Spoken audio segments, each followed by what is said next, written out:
প্রধান উপদেষ্টার আশা, মালয়েশিয়ার শ্রমবাজারে আরও বাংলাদেশির কর্মসংস্থানের সুযোগ বাড়বে। সময় নিউজ 24 ডেস্ক। মালয়েশিয়ার শ্রমবাজারে আরও অধিক সংখ্যক বাংলাদেশি কাজ করার সুযোগ পাবেন বলে আশা প্রকাশ করছেন প্রধান উপদেষ্টা অধ্যাপক ডক্টর মোহাম্মদ ইউনুস। আজ মঙ্গলবার 12 আগস্ট কুয়ালালামপুর দেশটির প্রধানমন্ত্রী আনোয়ার ইব্রাহিমের সঙ্গে উচ্চ পর্যায়ের বৈঠক এবং দুই দেশের মধ্যে 5টি সমঝোতা স্মারক MAD এবং 3টি সহযোগিতামূলক নোট বিনিময় স্বাক্ষরের পর যৌথ সংবাদ সম্মেলনে এই আশার কথা জানান প্রধান উপদেষ্টা। কুয়ালালামপুরের পুত্রজায়ার প্রধানমন্ত্রীর কার্যালয়ে এ অনুষ্ঠানের আয়োজন করা হয়। অধ্যাপক ইউনুস বলেন, বিপুল সংখ্যক বাংলাদেশি কর্মী মালয়েশিয়ার কাজ করছে।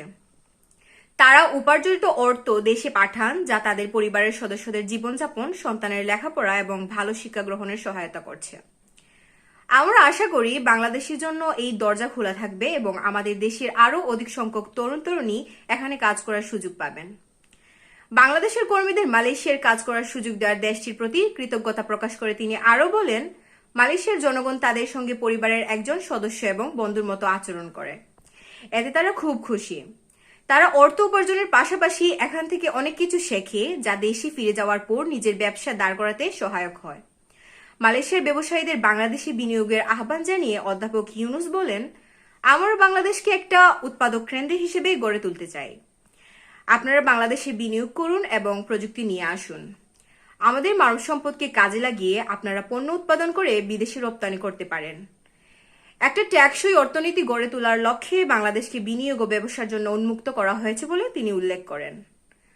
গত বছরের জুলাই গণ অভ্যুত্থানের প্রসঙ্গ উল্লেখ করে প্রধান উপদেষ্টা বলেন, স্বৈরশাসনের বিরুদ্ধে গত বছর ছাত্র জনতা রাস্তায় নেমেছিল।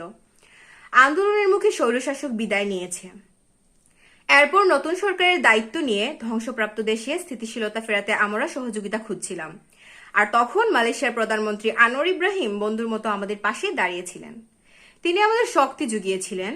বাংলাদেশ সঠিক পথ নিশ্চিত করতে দৃঢ় সংকল্পের কথা উল্লেখ করে অধ্যাপক ইউনুস বলেন, আমরা দেশে শৃঙ্খলা ফেরাতে পেরেছি, অর্থনীতিকে পুনরুদ্ধার করেছি, ধ্বংসপ্রাপ্ত প্রতিষ্ঠানগুলোকে আবারও কার্যকর করা গেছে, যে কারণে এক বছরের মাথায় এসে আমরা নির্বাচনের প্রস্তুতি নিতে পারছি।